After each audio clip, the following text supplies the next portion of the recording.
వక్ఫ్ బోర్డులు కొన్ని తరాలుగా ముస్లింలకు విద్య, ఆరోగ్య సంరక్షణ, ఉద్యోగాల కల్పనకు తోడ్పడుతూ ఉన్నాయి. అయితే చాలా మంది ముస్లిం మహిళలకు ఈ ప్రయోజనాలు అందటం లేదు. దీనికి ముఖ్య కారణం వక్ఫ్ బోర్డు నిర్ణయాల్లో మహిళల పాత్ర లేకపోవటమే. దీన్ని మార్చడమే లక్ష్యంగా కేంద్ర ప్రభుత్వం వక్ఫ్ సవరణ బిల్లు 2025ను తీసుకొచ్చింది. ముస్లిం మహిళలు వక్ఫ్ ఆస్తుల నిర్వహణలో బలమైన పాత్ర పోషించేలా, వారికి సమాన హక్కు కల్పించేలా, ఆర్థిక తోడ్పాటు లభించేలా వక్ఫ్ సవరణ బిల్లు సహాయపడుతుంది.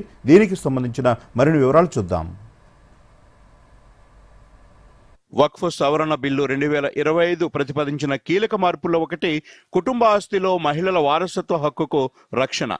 కుటుంబ ఆస్తిలో మహిళా వారసులు హక్కు పొందనిదే ఎవరు ఆస్తిని వక్ఫ్కు దఖలు చేసే అవకాశం లేదని బిల్లు పేర్కొంది. ఇది కుటుంబాల్లో మహిళలకు ఆస్తిలో వాటాను తిరస్కరించకుండా నిరోధిస్తుంది. సెక్షన్ 3A(2) ప్రకారం వక్ఫ్ ఆస్తులను సృష్టించేటప్పుడు మహిళా వారసులను అన్యాయంగా వదిలివేయకుండా చూస్తుంది చట్టం.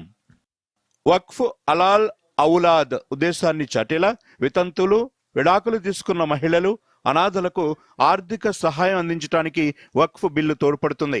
వక్ఫ్ నిధులను మహిళల సంక్షేమం, నిర్వహణ కోసం ఉపయోగించడానికి అనుమతినిస్తుంది. ఇది ఇస్లామిక్ సంక్షేమం, న్యాయ సూత్రాలను అనుసరించి అవసరంలో ఉన్న మహిళలు, చిన్నారులకు ఆర్థిక భద్రతను కలిగిస్తుంది.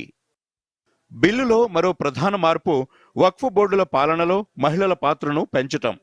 రాష్ట్ర వక్ఫ్ బోర్డుల్లో, కేంద్ర వక్ఫ్ కౌన్సిల్లో 2 ముస్లిం మహిళలు సభ్యులుగా ఉండేలా బిల్లు నిర్దేశిస్తోంది. దీనివల్ల వక్ఫ్ వనరుల వినియోగం, నిర్వహణలో వీరికి పాత్ర ఉంటుంది. వక్ఫ్ పాలనలో ఎక్కువ మంది మహిళలు ఉండటం వల్ల ముస్లిం బాలికలకు స్కాలర్షిప్లు, ఆరోగ్య సంరక్షణ, ప్రసూతి మద్దతు, మహిళా వ్యాపారవేత్తలకు నైపుణ్య శిక్షణతో పాటు ఆర్థిక సహాయం, వారసత్వ కేసులతో పాటు గృహహింస కేసులకు చట్టపరమైన సహాయం అందించవచ్చు. మహిళలకు నిర్ణయం తీసుకునే అధికారం, ఆర్థిక భద్రత ఇవ్వటం ద్వారా న్యాయమైన వక్ఫ్ వ్యవస్థను బిల్లు సృష్టిస్తోంది. ముస్లిం మహిళలు ఆర్థికంగా స్వతంత్రంగా మారటానికి వృత్తి శిక్షణా కేంద్రాలు, స్వయం సహాయక బృందాల ఏర్పాటును బిల్లు ప్రోత్సహిస్తోంది. ఈ వృత్తి శిక్షణా కేంద్రాలు ఆరోగ్య సంరక్షణ, వ్యాపారం, ఫ్యాషన్ డిజైన్ వంటి రంగాల్లో శిక్షణను అందిస్తాయి. ముస్లిం మహిళలు సొంతంగా వ్యాపారాలు ప్రారంభించడానికి సహాయపడుతుంది. బిల్లులో కీలకమైన సంస్కరణ వక్ఫ్ రికార్డుల డిజిటలైజేషన్. డిజిటల్ రికార్డులు పారదర్శకతను మెరుగుపరుస్తాయి, అవినీతిని నివారిస్తాయి. ఇది మహిళల సంక్షేమం కోసం ఉద్దేశించిన నిధులు దుర్వినియోగం కాకుండా నివారించగలదు. వక్ఫ్ సవరణ బిల్లు 2025 ద్వారా వారసత్వ హక్కులను పొందటం, వితంతులు, విడాకులు తీసుకున్న మహిళలకు సహాయం చేయటం, పాలనలో మహిళల పాత్రను పెంచటమే లక్ష్యం దిశగా అడుగులు పడతాయి.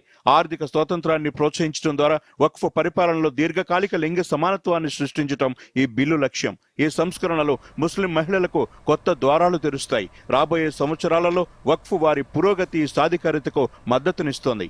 Bureau report, Doordarshan news.